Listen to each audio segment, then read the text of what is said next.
Vous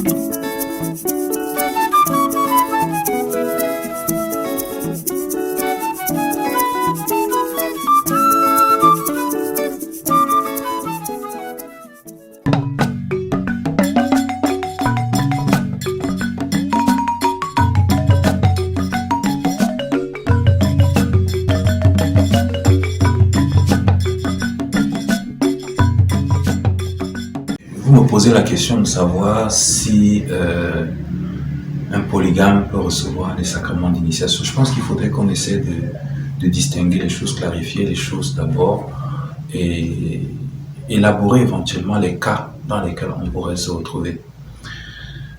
Parlons par exemple d'un polygame qui est, j'allais dire, dans la réalité de la polygamie, c'est-à-dire qu'il est effectivement marié avec plusieurs femmes. Donc, prenons le cas de l'homme. On parlera des cas des femmes après. Prenons le cas de l'homme qui est polygame. Donc, déjà, le choix de la polygamie, c'est un choix de vie, c'est une orientation de vie qui, par certains côtés, si la polygamie est une polygamie qui est choisie après le baptême, est diamétralement opposée avec les valeurs évangéliques, avec la doctrine de l'Église, avec la discipline de l'Église et l'enseignement. Alors, demander ou bien permettre que quelqu'un comme cet homme polygame reçoive les sacrements de l'initiation, ça veut dire qu'on lui donne la possibilité d'être en communion pleine avec l'Église.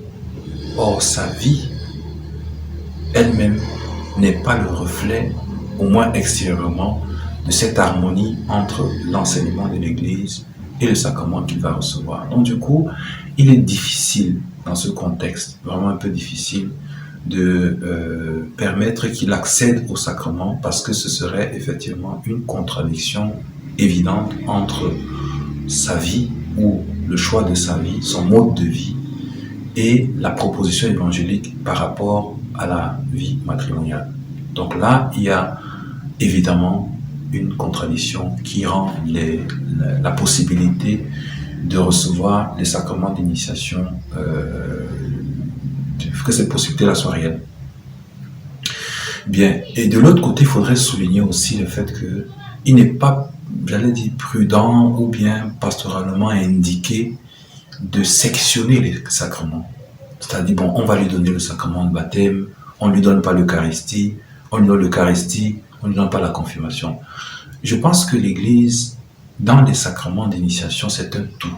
Pourquoi? Parce que c'est un ensemble de choses sacrées qui permettent à celui qui est devenu chrétien d'entrer dans la communauté, de faire partie de la communion de la communauté et de se sentir comme tel un soldat de celui qui l'a accepté.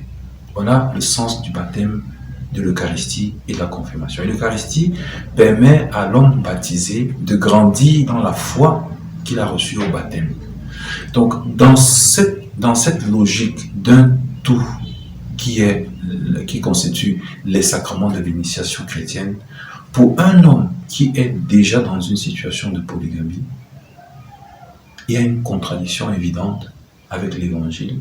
Et donc, même si c'est très difficile de faire passer les messages comme on le remarque très souvent, objectivement, il ne serait pas indiqué pour lui de recevoir les sacrements, de recevoir le baptême, de recevoir l'Eucharistie, la confirmation, parce qu'effectivement, la contradiction avec l'Évangile serait claire.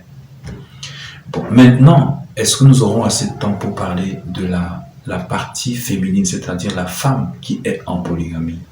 Peut-être que ce serait une question à laquelle on dédiera un peu plus de temps parce qu'il y a pour ce cas, il y a beaucoup de petites circonstances qu'il faudrait considérer avant de répondre exactement à la question.